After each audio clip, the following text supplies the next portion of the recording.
and welcome to an extra special episode of the Historic Present podcast. A quick introduction from me, because this is not like any episode we've released before. A few days ago, Charlie and I had the highest privilege to be able to speak with one of the few people left on Earth who can put their hand up and say, I've lived through two of the most infamous regimes in modern history. Having lived through both Stalin's rule of terror and Hitler's occupation of her homeland of Estonia, Helle Patterson's stories are fascinating. Her messages are even more pertinent on days such as these, as we celebrate International Women's Day 2021. Now, this conversation doesn't take a similar form to previous episodes. Charlie and I will not be throwing or firing questions at our guest. We're going to sit back and listen to these fascinating tales of Helle's childhood, having witnessed and experienced so much even before the age of 8. We want to share these memories with you, and we really hope you enjoy listening to them as much as we did. But before we get onto the video, do leave a like and subscribe. It takes 3 seconds of your time and it helps us out immensely. Right, onto the video. Helle, hello. Hello, guys. I see my camera's gone off again. It's right. Don't worry about it. That's okay. How are you? I'm very well, thank you, and I'm very excited to be taking part in this. I'm thrilled, having found you on the Times. Yes. that was very exciting to read about your drive for history. Yeah, and it was for us as well. Well, thank you so much for coming on. So essentially, from what I've gathered through the shortest, briefest of emails, Helle Patterson has lived one of the most fascinating lives through one of the most fascinating periods of modern history of anyone left on planet Earth. So Helle, I'm going to hand over to you. Let's just speak about your life. Tell us your stories. Okay. Well, I was born in a little country called Estonia in the Baltic. One of the 3 Baltic states just south of Finland, west of Russia. So we had been constantly attacked by Russia through the ages. Russia from the east, Germany from the south. And in 1920, Russia signed a non-aggression act against Estonia. Well, in 1939, when the Molotov-Ribbentrop conference took place, Stalin called the Estonian ambassador into his office and said, our troops are going to go into Estonia. We'll go in as friends, or if you don't allow that, we'll come in as hostiles. And the ambassador said his knees just gave out under him because he knew what this meant. And sure enough, a huge number of troops, many more than Stalin had claimed, moved into Estonia in 1939, year after I was born, in the autumn. All windows had to be shuttered, blinds drawn, no light showing from the houses. Nobody could look out at the tanks rolling in.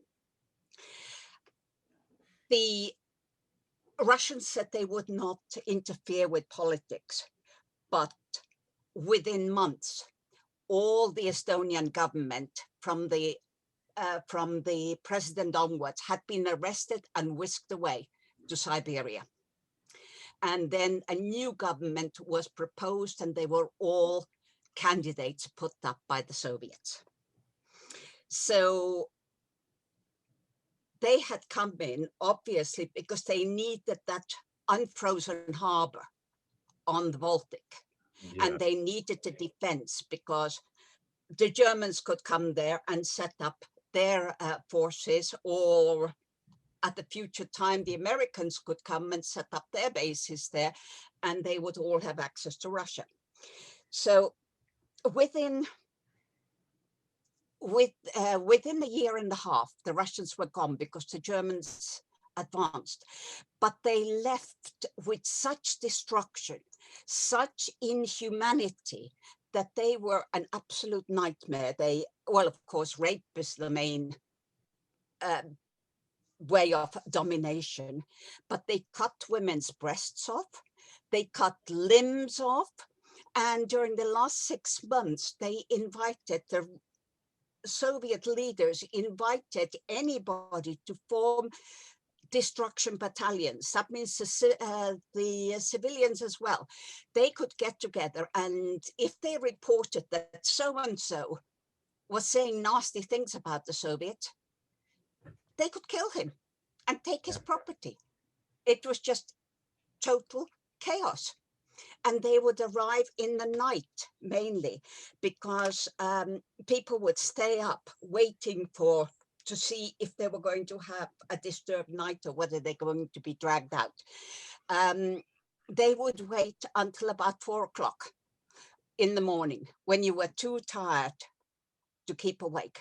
And then they would descend on you. You'd be dragged out of your house in whatever clothes you were in, and that was the last your family saw of you.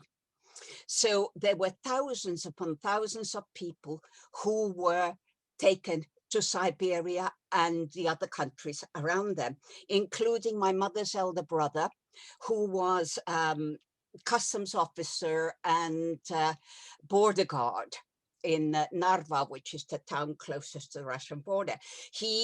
My 17-year-old cousin and my uncle's wife were taken during that period. My uncle died in Siberia after a couple of years. My cousin was killed on the trains going there.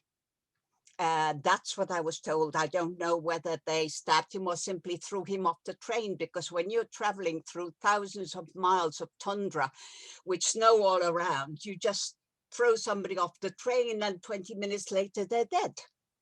Yeah. So that was the closest connection we had. But a lot of destruction was caused by the Soviets. So when the Germans came in, as far as we could see, they were helping to push the Russians back. Now, before the Russians went back, they conscripted Estonian men and said, if you don't fight for us, we will kill your families. And so a huge lot of Estonian men were conscripted into the Russian army.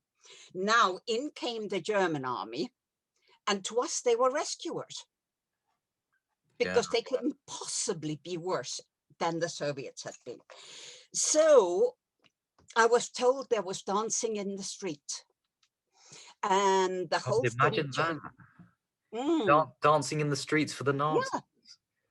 Yeah, the fact that they were there. Yeah. In that we were liberated from the Russians. See, we didn't know what the Germans were doing elsewhere or what Hitler was doing. The forces which came, German forces which came in, yes, they set up prisoner camps in Estonia. Now, Estonia had a really good relationship with Jews. Estonia was the first country which gave Jews autonomy. If there were 4,000, they could set up their own schools, their own newspapers, etc. The only condition on them was to teach Estonian as a second language. So Estonia is marked in the Jewish holy book in the temple in Jerusalem as having a special place. So when the Germans came in, the Jews in Estonia fled to Russia or wherever they could. Yeah. And there were very few left in Estonia. But what we didn't know was that Germans were bringing in Jews from other countries and putting them in our concentration camps, together with prisoners of war and so on and so forth. But at 5, 6 years old, I knew nothing of this, obviously. So now we had the Germans at our house, at our apartment. When the Russians were in, we had a Russian officer stationed on us, no choice. Now we had a German officer stationed on us, which really upset my grandmother, my mother's mother, because she was made to share a room with my sister and me and give up her room to the officer. But the officer did sneak us packets of biscuits and things like that. When I remember when I had the cold once, I was ill, and he brought in these little treats and so on. And we knew that eventually, as well, they came in 41. By 44, we knew that they would have to withdraw, because Hitler's biggest mistake going into Russia was what saved us. Because they did come in and save us. So now in 44, we know that they're going to be leaving soon. Russians are advancing. And so my parents are all packed. We've got all these suitcases and trunks. Everything is packed, ready to go. And come September, I think it was the 16th. My birthday is on the 10th, and I was 6 years old. And this was about a week after that. It was a Sunday. And our German officer comes and says, I know you've had a sad day. The boy who lived down below had died, and we'd had his funeral. So, but we're withdrawing from Rakvere. The last train will leave at 2 in the afternoon. It will take you to Tallinn, and then from there to Paldiski, and you can go in our ships. The Germans knew that we were terrified of the Russians. They also knew that Germany, losing the war, would need workers because it was destroyed and it would need to be built up again. So the Estonians, Latvians, Lithuanians, Poles, who signed up to become workers in Germany after the war, were given transport out in their warships. So we had to leave everything that had been packed, because he said you can only take what you can carry by hand. What did you bring? What did you bring? Well, my mother tore up some pictures from photo albums, things like blankets and clothes and things that she was going to leave behind. A few bits of cutlery, silver cutlery, stuff like that. Anything that we could sell that would give us money to buy food. And we sailed a couple of days later from Paldiski. All the ships had about 4,000 people in them. Oh, wow. The men had to stay on deck. The women and children were put into the cabins. I was immensely seasick. We had bombings, and we had torpedoes that we had to work our way through in the Baltic. Oh, wow. One of the ships, and funny enough, every Estonian who made that journey thinks that they sailed the same day as the ship Moiro, which was torpedoed and sank. Yeah. We all think we stopped to pick up somebody from the sea. It's sort of ingrained in us, and we couldn't possibly have, because it's now been shown that the Moiro sailed on a totally different day, but that became our Titanic. Who was doing the torpedo? Who was doing the torpedo? Russians. I mean, we're in German ships. Yeah. The Germans took us to, oh, and by the way, there were no night raids when the Germans came. Okay. If you were arrested, you were arrested in the daytime. You could at least sleep at night. We were taken to Gdansk, which was called Danzig at the time, the Polish port. And from Danzig, we were taken to Poznan, where there was a camp for a sort of transient camp, where we were for a couple of nights. And from there, we were taken to a place which was called in German Obersitz. The men were taken, we were placed with Polish families. The men were taken and sent to the forests where they were to guard against Russian guerrillas. They never did come across any, but they did occasionally manage to come back into town with a haunch of venison because they shot a deer or something. Food was very, very scarce. Yeah, I'd imagine. The Poles, of course, didn't want us imposed on them because that gave them less food and put many more obligations on them. We weren't going to fight it because this was a matter of life and death for everybody. When any food stuff arrived, word would get around and we'd all go and line up. What we had to do was wear little badges showing our flag colors, like the US president always wears, a little badge. And we had the Estonian blue, black and white. And my sister, who was 8 years older, and I would go there. And sometimes the Nazi officers sort of parading up and down would see us at the back and see our badges and drag us to the front just to spite the Poles. So you can see why the Poles weren't happy. No. A school was organized, or at least a teacher was organized to teach the teenagers the German language. Some had already picked it up during the 4 years of occupation, but to read and write German was what she was doing. Well, I was 6, but I went along. Nobody wanted me. My sister kept telling me to get away. I was an embarrassment. Teacher didn't know what to do with me, so she plonked me in a corner and I learned to read and write German. So I still have the book from which I learned to Wow. I mean, I listened and picked it up. Now we were there for a few months. Christmas came. That was a very sad time because Estonians have some sad songs, and we gathered in a hall somewhere. I hid under the piano and they were all singing about how I'm born to be a rover, born not to have a home, and this sort of thing. And I'm sitting there howling.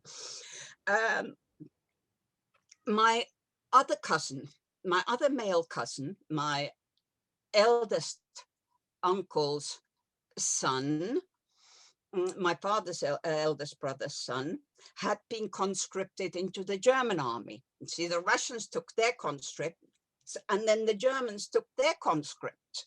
And my 18-year-old cousin, Olaf, was actually in Poland. He heard that we were there because the German armies had our names, etc.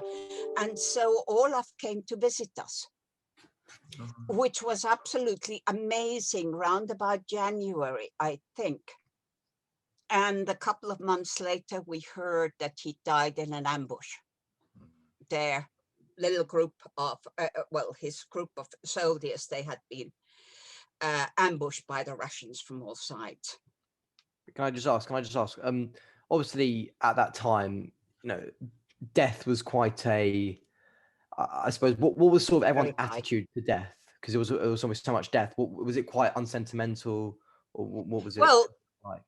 No, I mean you cry at the loss of people you hold dear, but you don't always hear if they died or not. So in Estonia, they didn't know.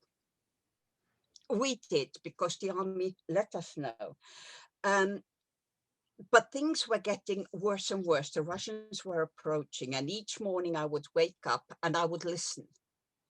And I was listening for what I call the distant thunder. It was the battlefront. And you could hear the cannons, and you could hear the rumbling. And each morning it grew louder.